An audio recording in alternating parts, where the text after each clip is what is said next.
My name is Tresur-Jay, and today I will be discussing the genetic consequences of selective dog breeding. The most recent news in regard to this topic relates to King Charles Spaniels and the genetic issues they have been faced with due to artificial selection. However, before we can discuss recent news, we must first understand both selective breeding and the history of genetics in regard to dogs. Selective breeding, also known as artificial selection, can be described as selecting specific individuals or organisms to produce favorable offspring. Selective breeding is a tactic that was formulated by mankind and dates back to over 14,000 years ago. As history has shown us, there is not one universal dog breed that meets all requirements for humans, which leads us into the history of genetics in dog breeds.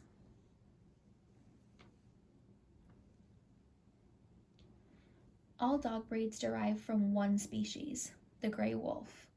This can be explained by a bottleneck effect. The bottleneck effect, or population bottleneck, can be described as an example of genetic drift that occurs when the size of the population is severely reduced. The reduction limits the genetic diversity of a population. After the reduction of the population, those who survived were able to breed and ultimately help produce offspring to ensure the population is back to a healthy size. This specific bottleneck was introduced to this population of organisms to ensure domestication of the species. The bottleneck did most definitely reduce the genetic variation in these animals, and selective breeding continued for desirable traits. Humans were able to decipher that these animals showed cognitive abilities and complex behavior, which only furthered the want for this species to be domesticated. This leads us into what exactly those wants are.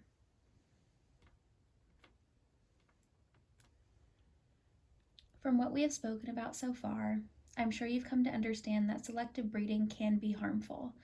However, it is important to understand the historical outlook as to why humans chose to selectively breed this species. As we previously mentioned, dogs have shown a cognitive ability that humans believed they could exploit.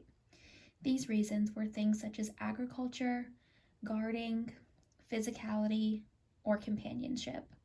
To further explain, humans began artificial selection for dogs that can work in agriculture, which ultimately benefits themselves, or dogs that have genetically inclined aggression to be used as guard dogs. Some dogs have been bred just for physical purposes, such as greyhounds being used for dog races. In addition to that, dogs have also been selectively bred just for the purpose of being companions. However, with selective breeding comes genetic variation and ultimately, in some cases, negative results. Before we discuss King Charles Spaniel specifically, I want to mention a few genetic diseases that some dog breeds have inherited due to selective breeding. The first being osteochondrosis.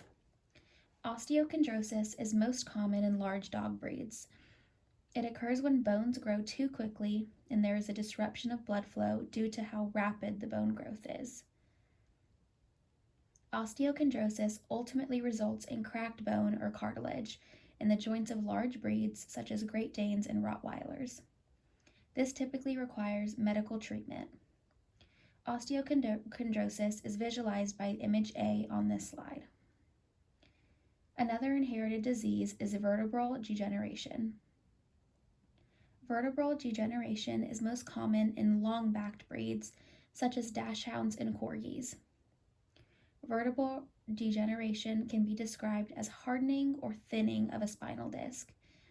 This impacts mobility and is treated by physical therapy and surgery when needed. This type of spinal degeneration can be shown in image B on this slide. Lastly, we'll discuss neotenous skull shape, which is shown here by image C. This skull shape can be seen in dog breeds such as pugs and bulldogs. The skull is shortened from the back to the front, and dogs with this shape also tend to have an elongated soft palate. With these characteristics, these breeds have breathing difficulties due to restricted airflow. Now, these are only 3 genetic disorders that arise from selective breeding. They all have an impact on quality of life for these dog breeds. Now that we have understood the history of both selective breeding and genetics, we can discuss the recent research on King Charles Spaniels.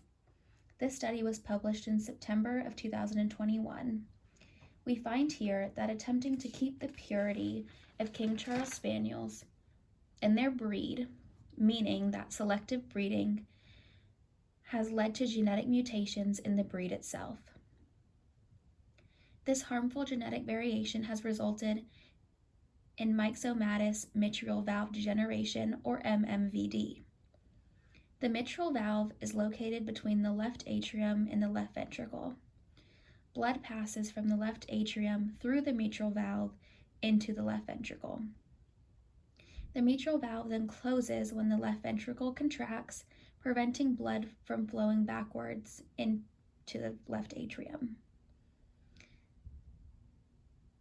A normal mitral valve is thin and anchored in place by strands of tissue. Myxomatous degeneration occurs when the valve becomes thickened.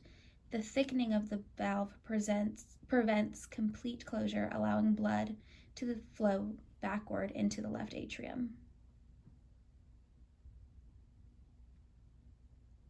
Over time, the leak progressively gets worse, causing increased pressure in the heart and causing the atrium and ventricles to enlarge.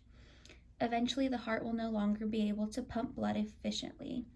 This study researched variants on the gene NEBL in papillary muscles, which are the muscles located in the ventricles of the heart.